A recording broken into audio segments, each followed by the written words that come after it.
Hello, everybody. My name is Dr. Brenda Owoburiyosti. We appreciate you stopping by Little Rubies Daycare Encounters YouTube channel, where we emphasize play-based learning, wellness, and research-based solutions to issues in early childhood education. If you're new here, please subscribe, like, and comment for more educative, entertaining, research-based content. This is the first episode of WAGE interviews, and WAGE stands for World Advocacy for Growth in Education. WAGE is dedicated to interviewing educators from all over the world with the goal of comparing educational programs and practices, between countries. We're privileged today to have Nancy Ekpezu with us. And Nancy is a professional administrator. She's a management consultant and life coach. She has lots of years, about 25 years in education, 15 of which were as a school leadership, at the school leadership level. Nancy, I'm gonna bring her in. Hi, Nancy. Hi, Dr. Brenda. How are you? Nice to see you. Same here. Thank you for having me. Thank you for coming and stopping by today. So, Nancy, where are you currently located? I'm in Lagos, Nigeria. Okay. And the first question I want to ask you is, how did you begin your career in education? Well, I would say I stumbled on it. My first degree was actually in microbiology. Okay. And so, you know how it is in Nigeria. I completed my National Youth Service, which is what we do for a year after graduating. Okay. And I was posted to a school actually during that period. And when I completed the NYSC, I did not get a job in my area. And so I had to... I just continued, where I served, they were really, really impressed at my performance. And they were like, well, since you don't have a job yet, why don't you just stay here while you look for a job in the area of your desire? Incidentally, I ended up liking it. I'm just saying, and I've been in the sector since then. That's really the story. It wasn't a planned thing. I didn't study education in my first degree, and I didn't ever plan to teach.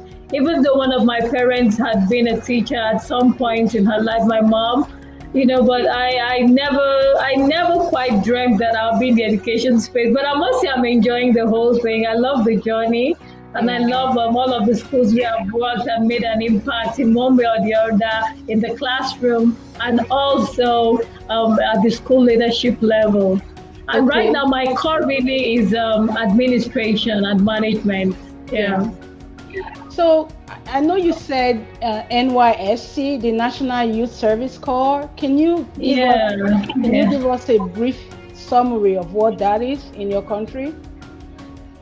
Okay, in Nigeria, when you finish your first degree, you're posted to a state outside of where you're from, so that you get a job there and work for a year. You are paid just some little allowance, to keep you going. But the aim is to actually create unity in Nigeria and expose you to the cultures of other people, around the country. So I did mine in Kano, which is in the northern Nigeria. And incidentally, I got to stay back there. Despite the shock culture initially for the first 1 year, I got to stay back there. And that was actually where my teaching career began. Okay. So the NYSC exposes you to cultures from other places. If you're Yoruba, for example, you may get a chance to be among the Hausas or the Igbos. And it's actually a program aimed at, developing skills in young people, young graduates, and also exposing them to various cultures in Nigeria. And through it, some people have been able to get married. I had friends who got married in Kano, and they've been there since. So I think the aim of the program has been achieved in a lot of ways. So I don't know what it is like now, but when we had it back then, it was really effective. It was a great one. Wow. So I want to ask you, what was your motivation to become an educator? Why not nursing or engineering or law? Why education? But like I said, I didn't actually study education, so there was no motivation at all.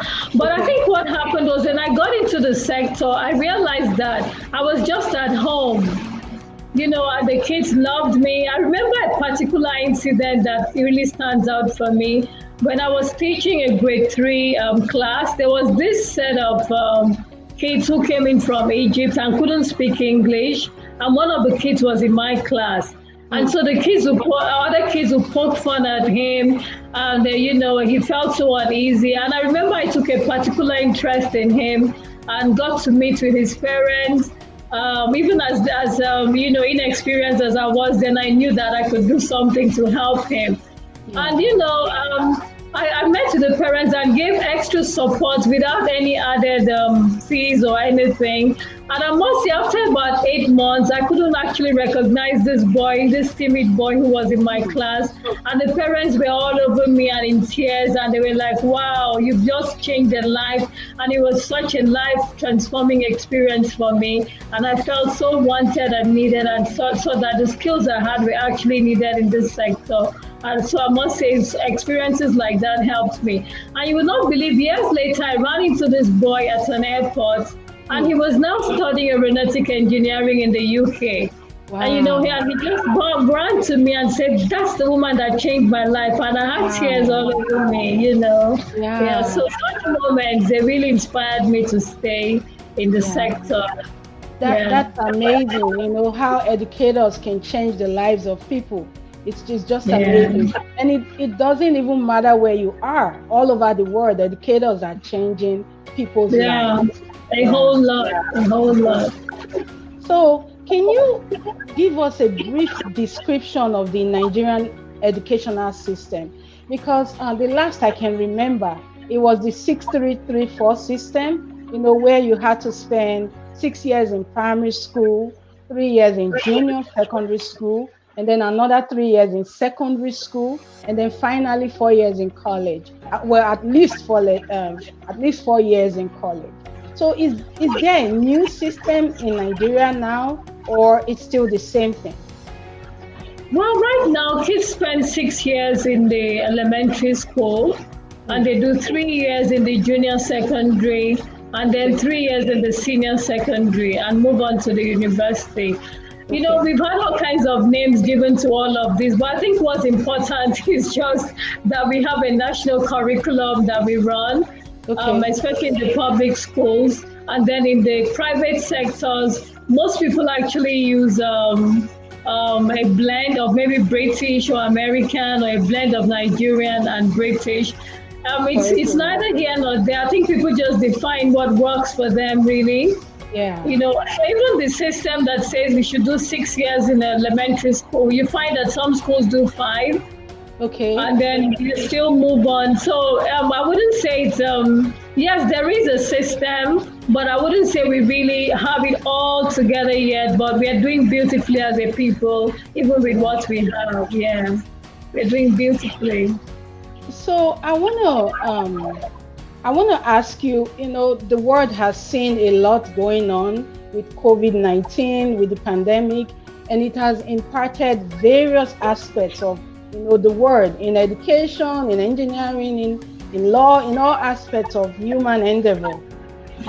In the United States, for instance, in the educational sector, there is a shift from the regular traditional face-to-face classroom experience, to now virtual learning, where students now have to log in to the computer, to go to class. And children as young as the elementary school aged children. So has the pandemic impacted Nigerian education in any way? Oh, it has. I must say, hugely it has. A lot of schools have had to make that transition to learning virtually. But then as a developing nation, we also know that there are little issues we've had to grapple with, such as power, and internet supply is quite expensive for some schools.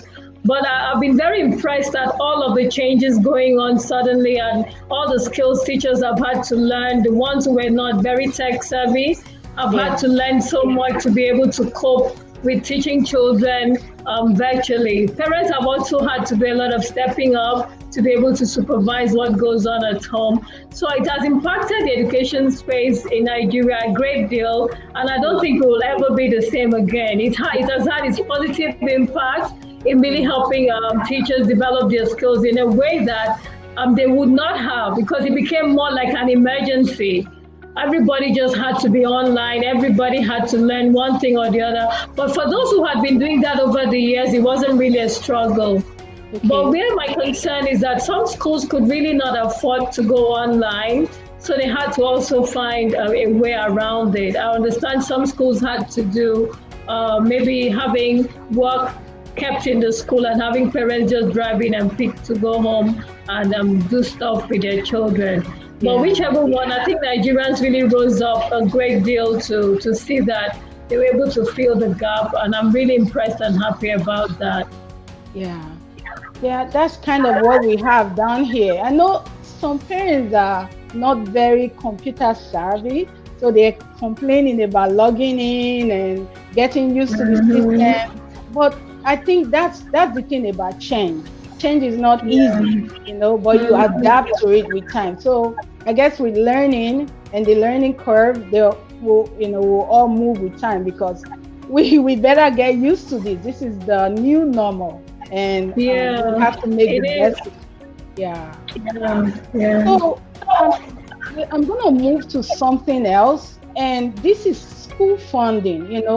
It's a big deal with school funding. Like, you might have private sector funding, you might have grants and loans and government funding schools right here in the United States. I'm kind of curious, how is funding in Nigeria? Like, how are schools funded in Nigeria? Well, the public schools are funded directly by the government, and then the private schools are privately funded. Okay. So basically, there are lots of private schools in Nigeria, and the proprietors, do their stuff by themselves. They get their funding, they pay salaries from there, the infrastructure and everything they do is basically from what they get from the school fees that the parents pay for their children. Okay. That's basically how it's done. And some people go into partnerships, which is not very common. Okay. Yeah, that's kind of similar to what we have here. There are private schools funded by the private individual, and also there are public schools, funded by the public school and the government. So I think we're kind of similar in our funding systems. There is Can you tell me 3 major elements that you would say have contributed to the growth of schools in Nigeria, like specifically in cities where you've worked in? Okay, I've worked in Lagos, Abuja, Kano, and Calabar. I think that Nigerians are generally very resilient people. Okay. We're very resourceful and resilient. We have a whole lot of challenges, but we're so, dogged and always trying to make things work in the little way that we can in our little corners. I would say that parents want the best education for their children in Nigeria, and so whenever they see a school that can provide that and they can afford it, or they opt for it, so that helps the private schools to keep going. Okay. So another would be that despite poor funding, we just find a way around things. We try to be resourceful. Yeah, we try to be very resourceful. Okay, I'm just going to write, parents want the best education for their children. Oh, they do. Yeah, they do. And we are ready to provide that. Yeah, I think that's a general thing, all over the world. Of course, you want the best thing for your children. Yeah.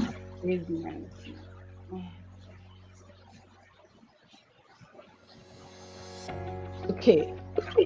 So, what challenges have you encountered personally, that you think, actually, do you think those challenges are common to educators or with educators in Nigeria?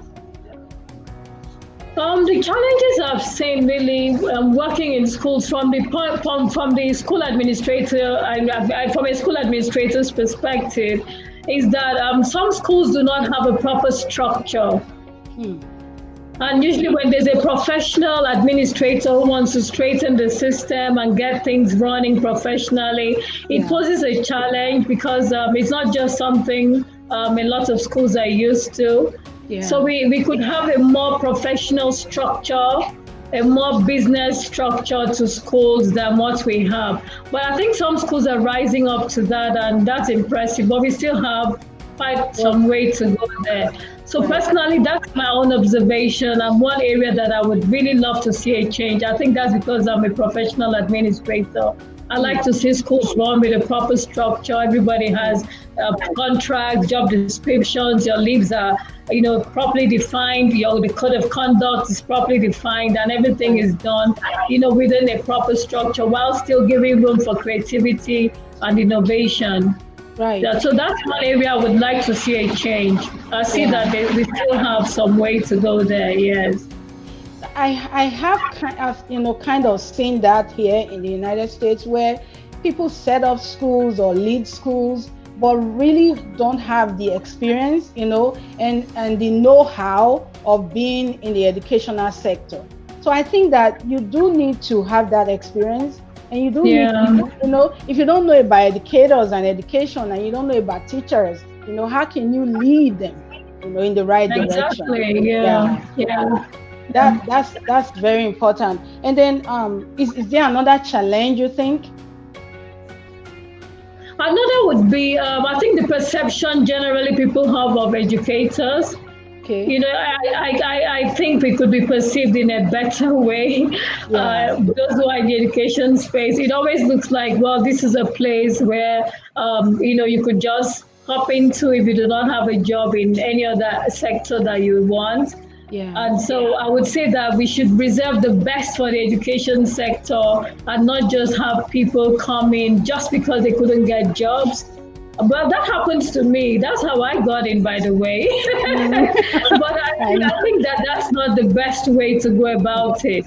I think that we should get to that point where people are proud to study education and say you have youth looking up to educators and desiring to be like them.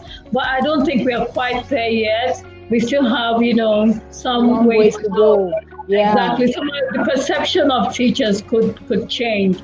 I mentioned a bit about that in my book, The Educator. I think I dedicated basically that book is about everything about educators, what it takes to be a 21st century educator. And I did talk about perception people have and how educators can rebrand themselves personally to be perceived in a different way. Because in as much as that happens, I do know educators I've encountered that I've been hugely impressed at. Yeah. And I have quite a lot of them in my circle, and they're doing amazing. So I would like such role models to replicate themselves, all over, and have people perceive those in the education sector as professionals and people that need to be looked up to and respected in their own right as professionals. Yeah. Yeah. And I'm actually going to leave a link of your books, your websites, because I know you're very active, in social media, and you have. We met on LinkedIn. You have LinkedIn page. You have Facebook. And I'm actually going to leave links below so you can contact Nancy directly. And she does classes as well, educational classes. She's teaching the people. And I'm glad you're here today. Doing this interview. I'm glad to be here actually. Yeah. So what? Another major thing about educational administration is hiring and retaining teachers. How is the hiring process like in Nigeria? I would say there's no proper standard procedure. Every school does what works. But basically, when I work in a school, I try to determine where we need to fill, the vacancies we need to fill, and come up with proper job descriptions and the key skills that are needed in those areas. And so we now place adverts, which are basically usually on social media these days, because that's where you find 21st century teachers. That's basically where they hang out. So we don't do much of newspapers anymore like we used to. We do more on social media. Like the last school I just interviewed, I recruited people for. I recruited staff for them just a few weeks ago. I started the process all on social media. I sent out a form to get in the people who were interested to apply, after which I screened, and then I sent for their CVs and resumes, and then I screened again for the interview and shortlisted people, got them interviewed, and I was very particular about experience and skills that they were bringing in. These days, we try to lay less emphasis on just the paper qualification. The question is, what are you bringing to the table? And so the questions and the test given have to reflect exactly what they'll be doing on the job, not just some theoretical stuff that they learned in the school. Yeah. So after that, So after that, we have the interviews, we select, we make the offers, they accept, and then you have a proper orientation to have them in the system to be sure that they're a right fit for you. That's great. But we have an issue really with the recruitment process in the education space is that we do not have processes for a background check and employment history of the people that we employ.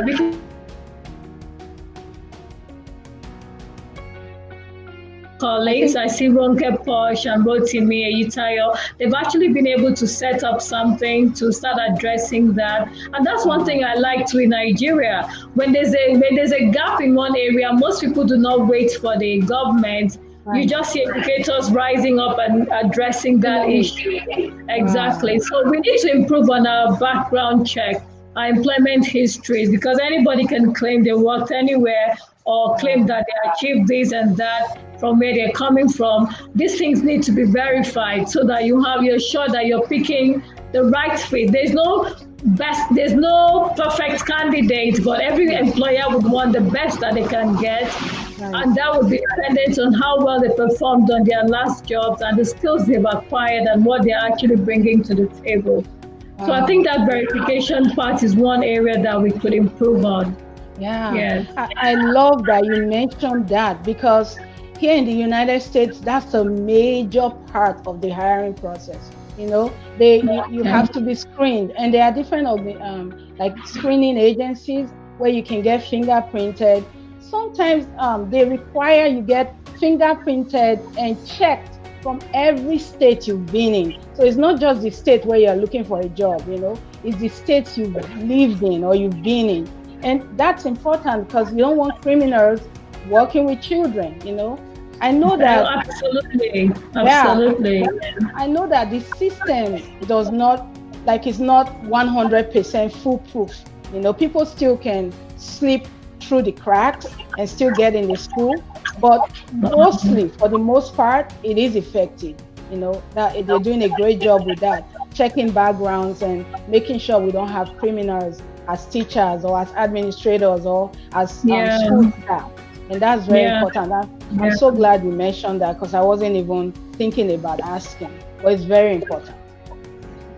So what ways have you discovered that to support teachers, retention, like are you retaining your teachers, and how are you doing that? Because the educational system, me being through it, especially in the childcare sector, the turnovers are very, very high.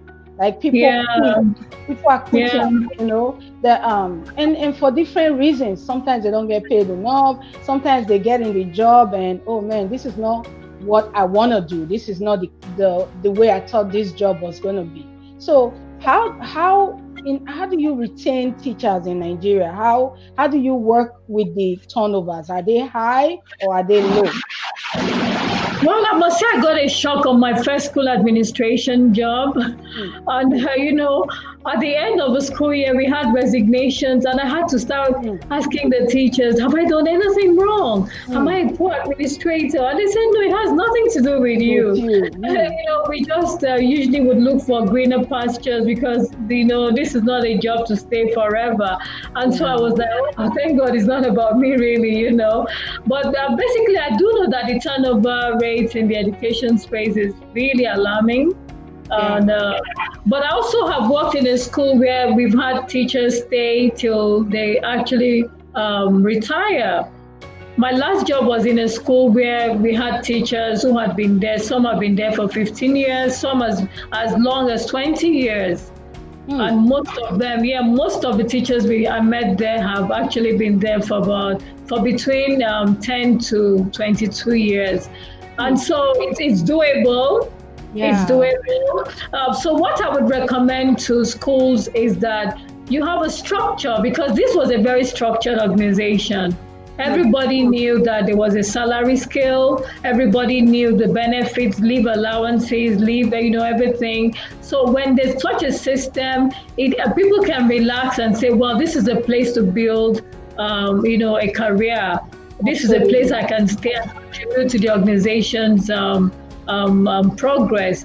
But what happens really is that, I do know it's not intentional, but lots of employers would like to pay more because, they just skimp what they have and try to make sure salaries are paid. And so sometimes they leave for salary reasons, sometimes out of maybe poor leadership. I've been in a school where I had to resign because there was poor leadership. I didn't think that the right decisions were being taken or that the right recommendations were being considered when decisions were made. So people leave for poor leadership. Remember what we say, people leave poor bosses, they leave bad bosses, not necessarily the organization. But I also know that they leave because of salaries. When there are discrepancies in salaries and people, after interviewing you and you get a job offer, everybody tells you don't discuss with the next person, there's always something fishy. I mean, they say that everybody wants to find out what it is because it causes curiosity. And so they'll go ask the next person, how much are they paying you? And then you find out that maybe you're more qualified than they are, more experienced, you're bringing more to the table, and you're earning more than you are. There's no explanation for it. And the employers do not even know that you have all talked about it behind his or her back, and everybody knows that they become disgruntled. So I think having a proper structure and some level of transparency and good leadership will go a long way to curbing this. Good. Yeah. And you mentioned some of the issues we face here, like not very effective administrators. I think when you have staff, you should care about your staff, Really? It's not, I know their teachers are there to work and do their jobs and everything, but you still, they have personal lives, Oh, they do. Yeah, they may get sick, what program do you have in place, for instance, as an administrator, for a teacher who falls sick? Are you giving them, is there a sick leave in your program? And are they getting more money like as the year goes by, or does a teacher stay at a job for like 20 years and still earn the same amount of money that they started with?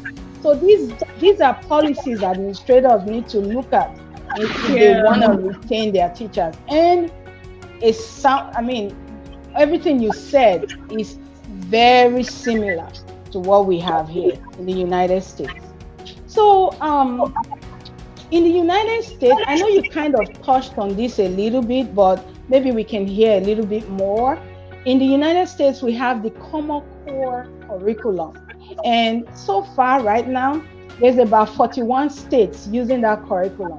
And it's a curriculum that is general. So within the 41 states, whatever they are doing is kind of like the same thing, so that they all are doing something general. What's that word? Similar, general and similar. So can you tell us about the curriculum in Nigeria? Is there a common core curriculum? Do you have one curriculum where all the states in Nigeria are using it, or do individual states have different curriculum? Well, in Nigeria, it's the same curriculum for all of the states. Okay. But like I said, a lot of things are a bit different here because the public schools actually keep to those to the curriculum recommended by the government. But Okay. you find out that in the private sector, parents have their desires, parents have their wishes. Some want the kids to learn the British curriculum, some want them to do the American curriculum. In the course of my being in the education space, I've done the Nigerian curriculum, I've done British curriculum, I've done the American curriculum, I've done a blend of British and Nigerian, but there is a general curriculum for all of the states in Nigeria, which is meant to be implemented in every state.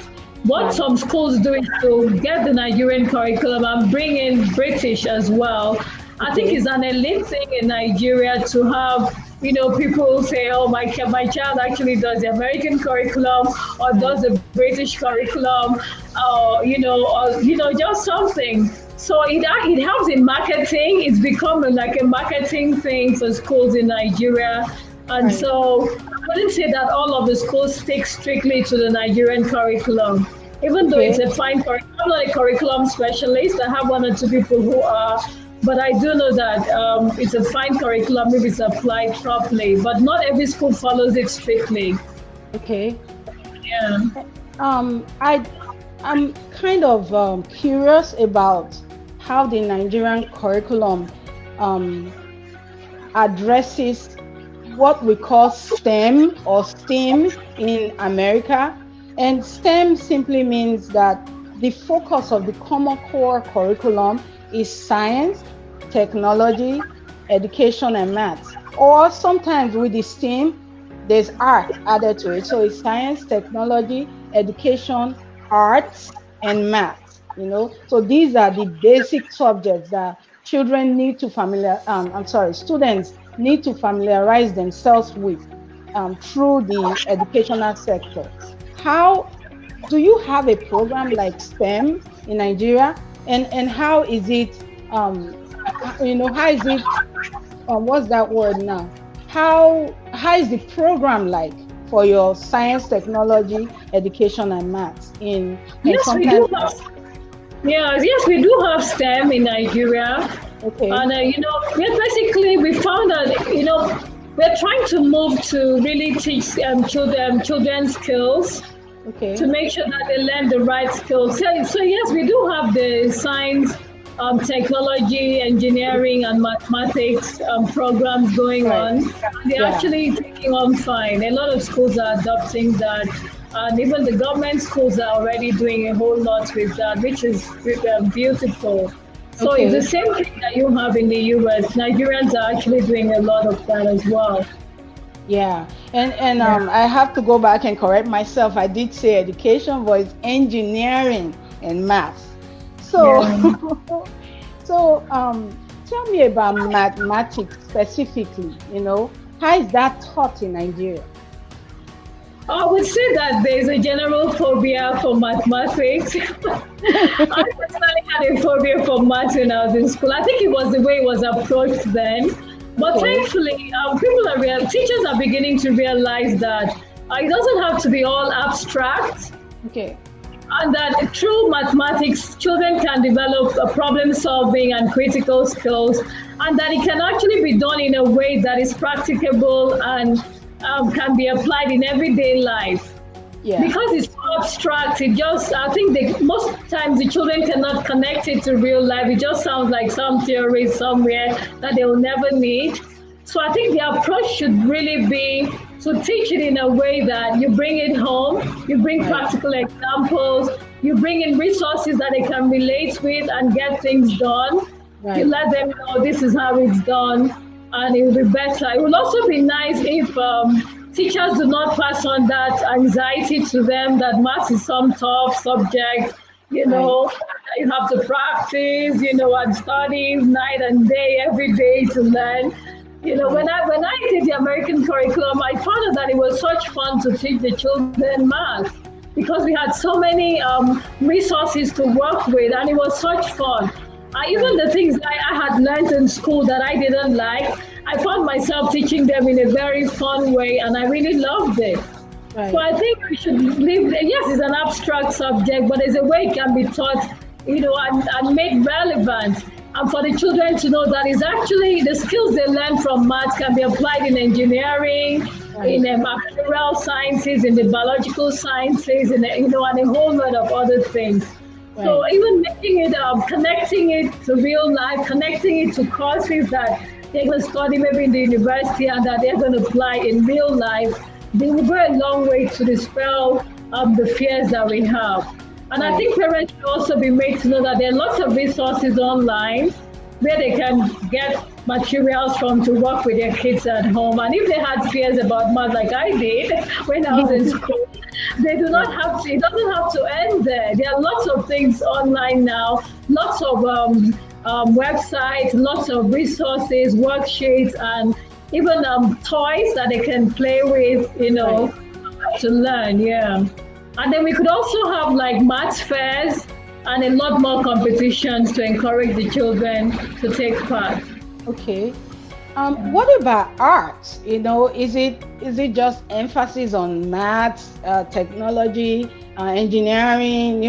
Is there any emphasis on arts?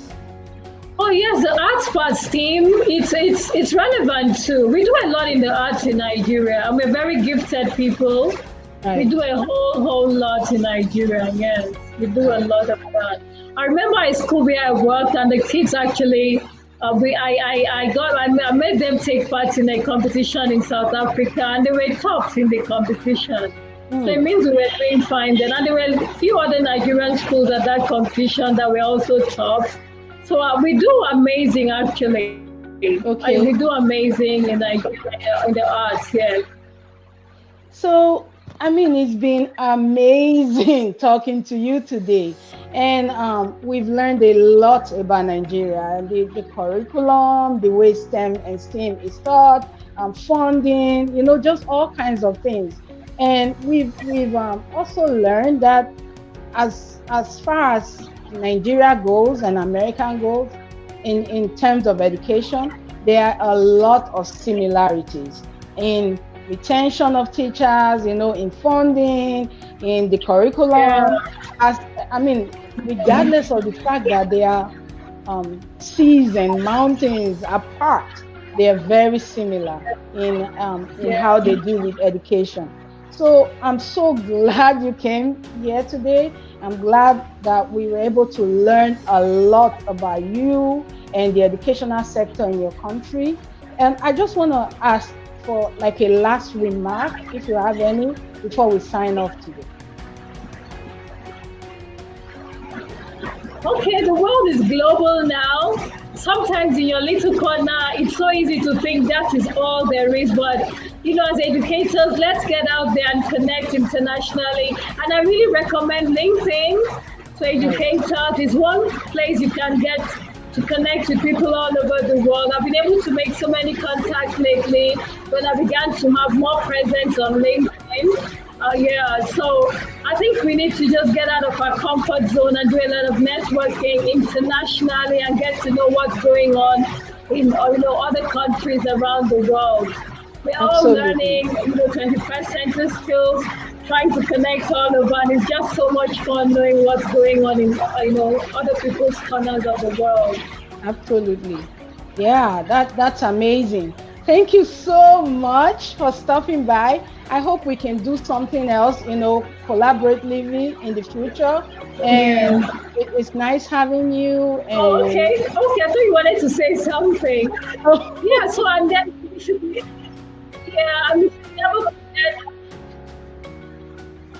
Oh, I think we got cut off. Can you hear me?